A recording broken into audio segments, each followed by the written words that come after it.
what advice would you give an aspiring investor that's, maybe 6 to 12 months behind you? I would say to reach out there and start connecting with people who are doing what you want to be doing. If there was a specific part of the business, even when I started getting into marketing, I looked at people whose marketing out there I loved and reached out to them. And I'm like, how did you do this? How did you build your brand? I want to learn more. When you're looking in specific areas, if you're looking in a market, even it might seem competitive, but if you're working with someone who's a couple steps ahead of you, most of the time they'll share knowledge and give you feedback. So if you're looking to get started, don't really know where to start connecting with people who are at where you want to be.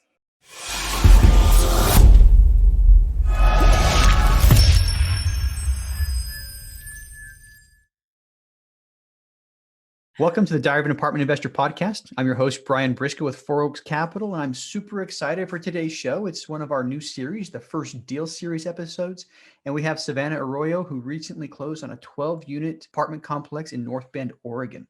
So just tell you a little bit about her. She's the Networth Nurse. She's a full-time registered nurse in Los Angeles, California. And she uses her skills as a leader in healthcare operations to manage multifamily syndications. She also helps busy medical professionals create passive income through real estate investing. So that said, Savannah, welcome to the show.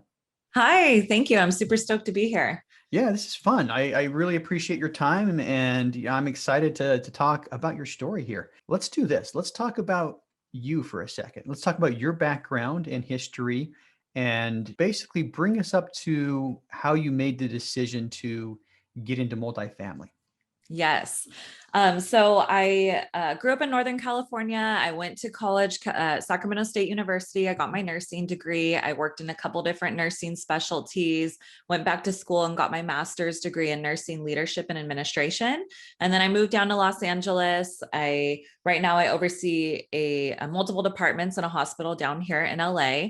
It was when I was on maternity leave with my second daughter that my husband and I started looking up different investment strategies, ways that we could make our money work for us. We stumbled upon real estate, started buying single family homes. And then shortly after, we quickly switched into multifamily, specifically syndications. And right now we're doing value add multifamily syndications. Right. So let's talk a little bit about the single family homes, because I think that's where most people who want to get into real estate start. So why single family? And then tell us about, you live in Los Angeles. Where were you actually investing? Yes. So single family, just I think because it's one of the more traditional ways of doing it. You're kind of doing it by yourself. You're finding your lender, finding a house, kind of rolling through the motions. We own our primary residence. So we've been there, done that. Mm-hmm. We felt that it was a pretty easy jump into real estate investment. We do live in Los Angeles. The price point to entry is very high here. So we started looking at different markets. We fell in love with the Atlanta, Georgia market for a lot of different reasons and started developing relationships out there with brokers sending us deals. And we ended up buying 2 new build townhomes over there. Pretty easy to jump into real estate. Not a lot of issues with that. It was a build to rent project. So they had property management already in place. They had tenants placed before it was even being built. So it was a pretty easy way to jump in. But then after we did those deals, we were wanting more. We wanted to keep doing deals. And then that's when we switched into multifamily. Right. Now, just out of curiosity, so what you said, it sounds like it was a turnkey operator? Yes. Okay. Exactly. And why did you pick Georgia? Did you pick a turnkey operator and they were operating in Georgia, or did you say, I want to look in Georgia because I love Georgia? Yeah, we were looking in Georgia. We were actually looking to do the BRRRR method across the country, which if anyone doesn't know, it's buying a place, rehabbing it or renovating it, putting a renter in it to start collecting that rental income, refinancing and repeat to kind of just accumulate rental properties. That was our plan. And then when it came down to overseeing a complete rehab on a property with all of our capital invested into it, we just realized that was completely out of our comfort zone and we didn't really want to move forward with that. And we started researching the market. The film industry and the entertainment industry is huge over there. We hear it in LA. A lot of our friends and circles were talking about moving over to Georgia, filming in Georgia. And as I started researching it, Marvel moved over there, Tyler Perry, Dwayne Johnson, all these studios are moving over there. They investigating the city. There's a lot of growth. The city has a lot of plans to just kind of renovate the city and push out a lot of new things. So a lot of different reasons, but those were kind of some of the main ones. Okay. Interesting. Yeah. And I focus on that because I think a lot of people, I did the same thing. Okay. I started out with single family homes, a little bit different than you did. I'm active duty military. So I move every 2 to 3 years. So I'd buy a house, live in it for a minute or two. It seemed like a minute or two, and rent it when we moved out. But same as you, I started thinking single family homes because it's something I can understand. I can Mhm. understand buying a single family home. So you said you looked into multifamily homes to be able to scale and be able to basically do the same thing at a higher level. Before we talk specifically about multifamily, I want to dive into what I call the big burning why. Mhm. What motivates you to do this? You mentioned a little bit before, but if you can just distill it down, why are you motivated to do this? Yes. And the why was huge for us. That was when, after we bought those single family homes and realized we wanted to switch into multifamily, we read an amazing book, Financial Freedom Through Real Estate Investing by Michael Blank. And that was when we were really able to see that we could scale this and become financially free through real estate. And we sat down, put down our goals of where we want to be in 5 years, where we want to be in 3 years, and what we need to be doing on a yearly basis, a monthly basis to get to those goals. And when we did it that way and kind of backtracked with where we want to be, the blueprint was really laid out to us and what steps we needed to be taking. Nice, nice. I love it. Yeah, be able to put your goal on paper and backwards plan. And incidentally, I'm speaking at an event a little later today, and that's exactly what I'm talking about is Mhm. putting your goals on paper, backwards plan, and then do your daily whatever you need to do, your daily actions to get there. So you decided to go from single family to multifamily. And to some people, it doesn't seem like a big jump, but it kind of is. What did you guys do to prepare yourself to jump into the multifamily realm? We started networking. That was the biggest thing. We signed up for a mentorship coaching program. For us, we were working full-time jobs. We have two young children at home. I have a 1-year-old and a 3-year-old. We wanted, and we were planning to be working with other people's money. At this point, we had told friends and family we were investing in real estate. People expressed interest. They were interested in joining in our next deal. And when we realized we would be handling other people's money, that's when we decided, hey, we're going to sign up for a mentorship coaching program just to make sure we're dotting our I's, crossing our T's, having that extra set of eyes looking over our shoulder at our deals, at our underwriting, going through the legal process with us. That was very important to us. And it gave us the confidence to take that first step. So that was one of the big things that we utilized moving forward. Another thing was really just networking with people that are doing it. Mhm. We started this during the COVID pandemic. So virtual Zoom meetings and online masterminds they were everywhere. So we were jumping on those, networking with other people doing it and just kind of getting feedback and collaborating with other investors. Yeah. Yeah. And I think that's huge that you did a lot of things that I think most people try to do. And I do want to ask one more question about networking. Would you recommend other people get a mentor, or maybe I can ask a better question. At what point would you recommend that somebody else get a mentor? I think this is different for everyone. And for us, we were so motivated. We had our goals listed down. We were ready to take action. And if you don't have the time to be there and start taking action, maybe that's not the right time.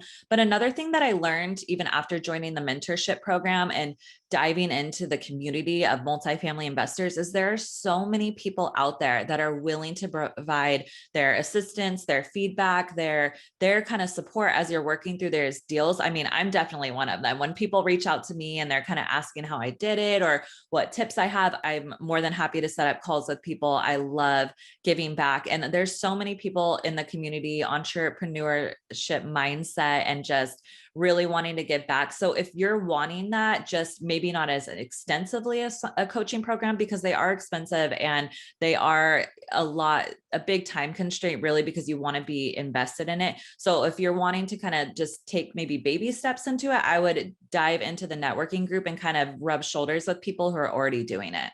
One thing that I found, I did mentorship as well, but for me, I think it accelerated a lot of Mhm. stuff, and I think a lot of people find that out. Yes, you can do it by yourself. You can go baby steps. You can get into everything and do the exact same thing that other syndicators are doing without mentorship. But I think it definitely helps out. So let's talk about the team, all right, that you had together. I talk about three things a lot, what you need to do to be successful, and it's building a team, raising capital, and finding deals. And I think if you can do those three things, you're going to do okay. So we'll hit them one at a time. They're interrelated, but let's talk about the team you guys had. Yeah. Building a broker who's getting you your deals, vetting out a relationship with the property management team who's going to be overseeing your business plan, especially for us, we're investing out of state. So this relationship is honestly one of the most important ones. We're doing heavy value add to our properties, either increasing rents, doing some renovations. So it's very important to us to work with the property management team who has a lot of experience doing that, who's very familiar with the market, can give you feedback when we're showing them our underwriting and saying, hey, we plan to raise the rents by this much every year for the next 3 to 5 years. Is this feasible? And a good property management who's very knowledgeable in the market should be able to give you very honest, thorough, direct feedback on your numbers and whether they'll work or not.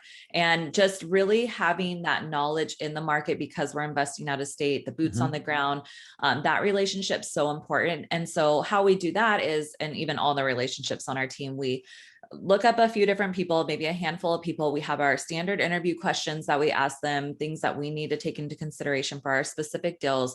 We interview them. And then even if we have 2 qualified candidates who are pretty much same experience, same knowledge level, at that point, we really decide on our personality because they are part of our team. We're going to be working closely with them for the next 5 years, depending on how long the investment is. And so at that point, it's important for your personalities to mesh because you're having very constant communication with them. And that plays a huge factor in your relationship. Yeah. You have to get along. I mean, that's first of all. And I think you're absolutely right. If all other things are equal, I think experience, just like you said, experience is important. All other things being equal, you go with the person that you like better too. And that's going to make things a lot smoother along the way. All right. So property manager, integral part of the team. I 100% agree with what you said there. Let's talk about finding the deal. And, specifically, one thing that a lot of people have problems with is the broker. And not necessarily problems with the broker, but problems getting the broker to give you time. So let's talk a little bit about how you found the deal and how basically built that relationship with the broker. So the broker, that amount of the number game with that one was a lot higher. So we talked to a lot of brokers before we established a really good relationship with one. And I think it is hard when you're diving into the space, the multifamily syndications or multifamily space from single family homes, and you're doing your first deal, it's hard for people to take you seriously.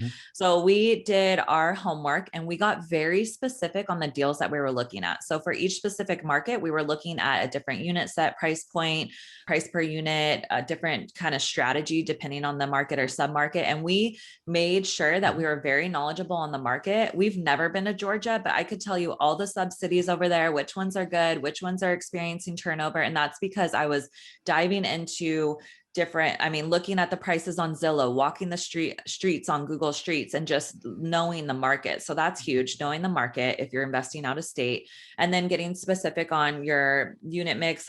So when we were looking in Oregon, we were looking for 12 to 25 units, 1 to 2 million price point entry, where we had a specific amount of capital that we had in our mind that we were looking to raise.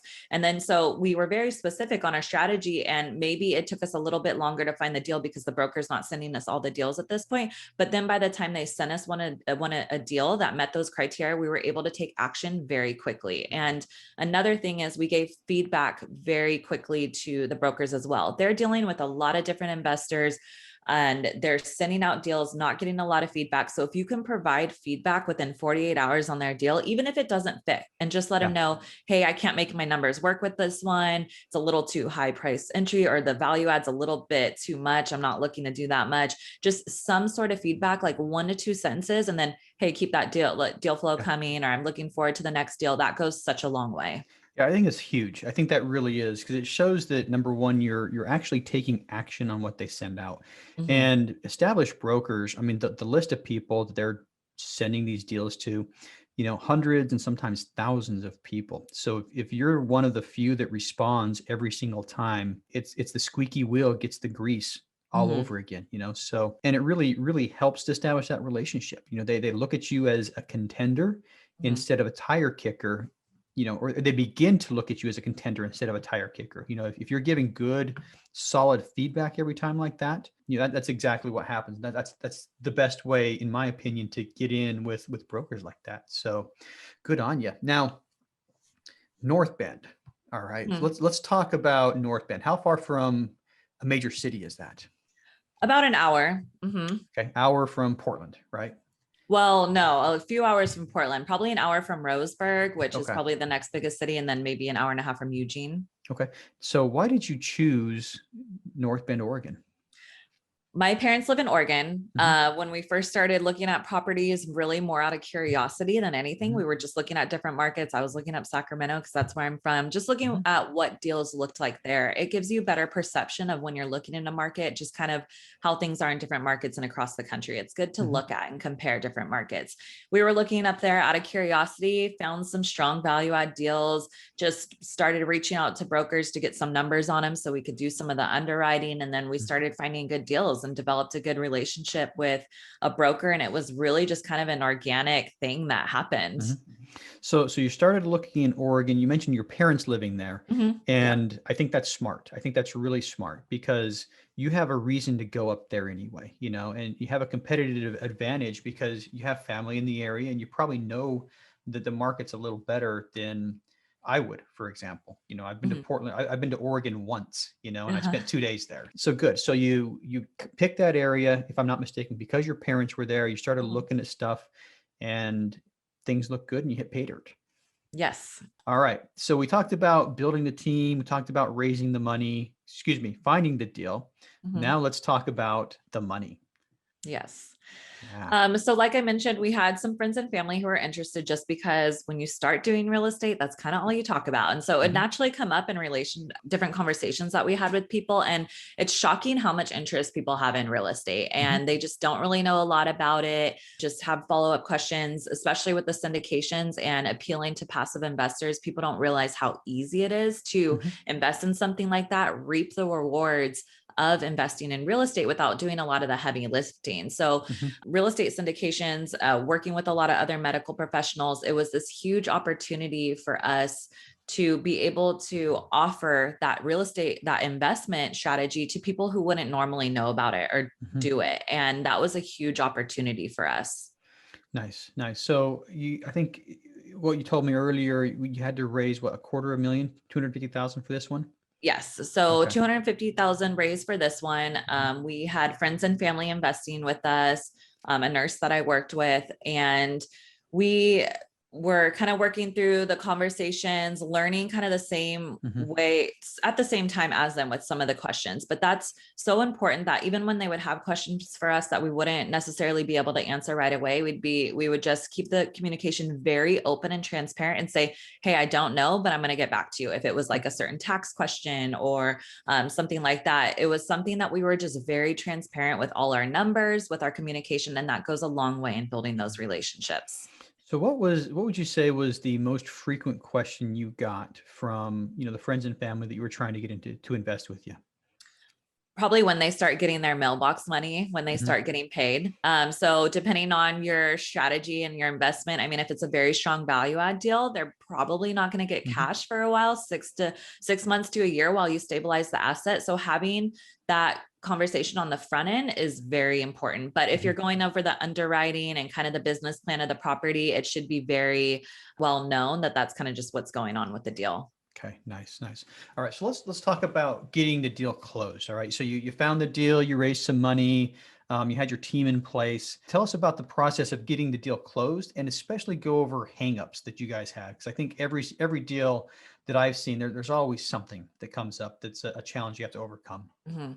It's a lot of moving pieces. Hmm. So this is where I really leverage my skill set at my W-2 job. I oversee operations for multiple departments. I'm used to putting out fires all day, every day. That's pretty much what I do at work, and kind of organizing things for process improvement, working on a few things at once. And with a syndication, you're dealing with financing, you're Hmm. raising the money from investors, you're making sure your lender has all the paperwork they need. That's a huge part of the process. They're Hmm. constantly coming back to you asking for more paperwork, more financial statements, and you need to get back to them in a very timely manner because that's honestly the longest part of the process. And that Yep. was maybe one of the biggest hangups we had was with our lender. Some just certain things came up where we were working with the local credit union, we were syndicating out the deal, and although we made that very well known to them from the beginning, at the final closing date they laid on us like, hey, we need 51% ownership from people signing on the loan. And that was kind of a shock to us. We weren't really planning for that. But because my husband and I were investing so much in the deal, it was a very strong deal and we wanted to reap some of those benefits. And so we were investing so much. And then we had a guarantor on our loan anyways to meet the net worth liquidity requirements. One of our investors signed on the loan with us. And then we gave them a portion of the GP to compensate them for that. And we were able to meet the over 51%. But that was something that it almost prevented it from closing. It happened at the last minute and we weren't necessarily prepared for it. But instead of getting super frustrated and like, oh my God, the deal's not going to work, it's over, we were just like, okay, what do we need to do to make it work? And having that attitude and being adaptable to change is so huge in the business. Yeah, we've actually done something similar on one of the deals that we were closing quite a while ago, actually. But we brought one of our investors into the GP just to help with a lot. I mean, there's always a lot of things. There's liquidity, there's skin in the game. There's a lot of things that the banks or credit unions or whoever you're dealing with want to see, and not all loans are created equal. So sometimes you can't foresee things. But yeah, we did the exact same thing. Brought one of our investors into the GP, had him sign on the loan to leverage a couple of things that he brought to the table that we didn't buy ourselves. So smart move, and I think it's something that a lot of people would benefit from hearing, just because it's an option out there. Yeah, and one more thing I want to touch on about that is when you're getting into the space and a newbie and you're trying to do your first syndication, you may think like, I don't know anyone like this. I don't know anyone who meets the net worth liquidity requirements. But as you start networking and diving into different masterminds and groups, like I'm on a mastermind call every week, and I hopped on the call expecting everyone on here is going to be a GP operator wanting to raise money. They're doing the same thing I'm doing. And as I got on the call, I'm like, there's LPs on the call that are vetting out operators. There's key principals who are willing to sign on loans for different operators, just hanging out on the call, trying to vet out different operators. There's so many people that are willing to make the deal work, because it's a mutually beneficial relationship. You're helping out the KP, they're signing on the loan, not doing any of the work. They're just trusting you as an operator and they're getting some of the rewards. So a lot of the relationships within syndications are mutually beneficial. And that's what I love about it. I think a lot of people realize it's not a zero-sum game. Partnership is going to get you further in this game than competition in a lot of cases. Yes. I mean, obviously there's times where you are directly competing with other people, but there's enough fish in the sea. There's enough apartments out there that a lot of people are willing to come in as, key principals, to lend their experience, lend their balance sheet, lend their liquidity to be able to get a deal across the finish line. I mean, obviously you have to pay for it by typically giving a percentage of the GP, or some KPs will ask for a point or two, and there it goes. So we talked about getting closed. Any other big hurdles trying to get it closed?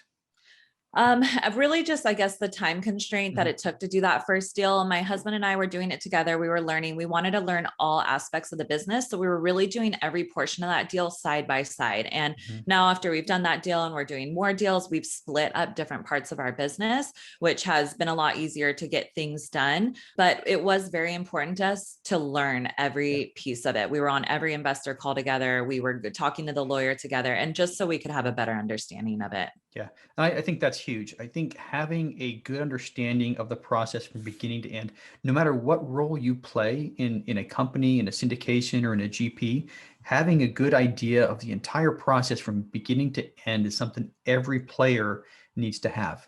I think it'll make you a better teammate in a lot of ways. So I think it was a strong move on that part. You and your husband have both been through from A to Z one syndication. And now as you divide up roles, you have a really good understanding on what the other person needs and what the other person can provide to you. So good on that one. All right. So let's talk about the first steps after close. Remind me, when did you close on this one? Back in November 2020. Okay. So it's March right now. So pulling out my fingers, that's 4 months. So let's talk about, the first steps after closing and where you guys are now. So working with the property management, I mean, if you're working with someone who has lots of experience, they get the new leases signs. We were, because it was so below market value rents, we were increasing rents right off the bat, 8.1% for the tenants. And we had no issues with that. Even during COVID, we've had no delinquencies on the building, which is huge for us. Rolling over different parts of the part to property management. And then in this building, we had a storage unit that we were converting into a studio unit. So working with our contractor to get that cleared out, pulling permits for the city to get the approval for that, working with an engineer to get the sketches out, really kind of that constant communication of getting the ball rolling, making sure people are kind of on par with our business plan. All right. Good, good. And next question, what's next for you? Keep doing deals, value on multifamily syndications. We are so juiced with the community. We're building a lot of different relationships. I launched the Networth Nurse a few months ago, and just building content for that, connecting with other investors. It's provided me kind of a platform where now I can easily connect with investors who want to learn more about real estate investing, and to provide the content to them, and really just moving forward with that part of our business. Yeah. And I'm chuckling a little bit on the inside because I think we talked once, and then I saw you on Instagram as a Networth Nurse, and I didn't put the two together. And I remember reaching out to you on Instagram saying, hey, I see what you're doing. I really like it. And then you're like, yeah, we talked last week. I was like, oh gosh, It's so, I was at a convention last weekend in Texas, a multifamily convention. I'm talking to people, connecting with people. My badge says Savannah Arroyo, right? Yeah. And then I come back this week and I start posting pictures, and people are like, oh, you're the Networth Nurse. I'm like, You're the Networth. Yeah. maybe I need to go everywhere in scrubs or something. Yeah. And then maybe people will make that connection. But yeah, Savannah, the Networth Nurse, right. And anyway, I felt like a schmuck for about a half a second. Then I was just like, all right, okay, you got me. But all right, so good. So here's my favorite question of the whole thing. What advice would you give an aspiring investor that's, maybe 6 to 12 months behind you? I would say to reach out there and start connecting with people who are doing what you want to be doing. If there was a specific part of the business, even when I started getting into marketing, I looked at people whose marketing out there I loved and reached out to them. And I'm like, how did you do this? How did you build your brand? I want to learn more. When you're looking in specific areas, if you're looking in a market, even it might seem competitive, but if you're working with someone who's a couple steps ahead of you, most of the time they'll share knowledge and give you feedback. So if you're looking to get started, don't really know where to start connecting with people who are at where you want to be. Yeah, I agree 100%. And I know you mentioned before that you're willing to talk to people. So let's hit that first. How can listeners learn more about you or potentially get in touch with you? Yes, the Networth Nurse. So you can find me under the Networth Nurse on all social media handles. That's Facebook, LinkedIn, YouTube, and Instagram. It's also my website. My email is Savannah@the-Networth-Nurse. And I love connecting with people. So even if you're remotely interested in anything I've been saying, reach out to me. I would love to chat. Absolutely. Follow her, give her a ring or whatever you got to do to get in contact if you're interested in what she's talked about or has to say. And that said, Savannah, thank you so much for coming on the show today. I really appreciate your time. Yeah, no, it's been my pleasure.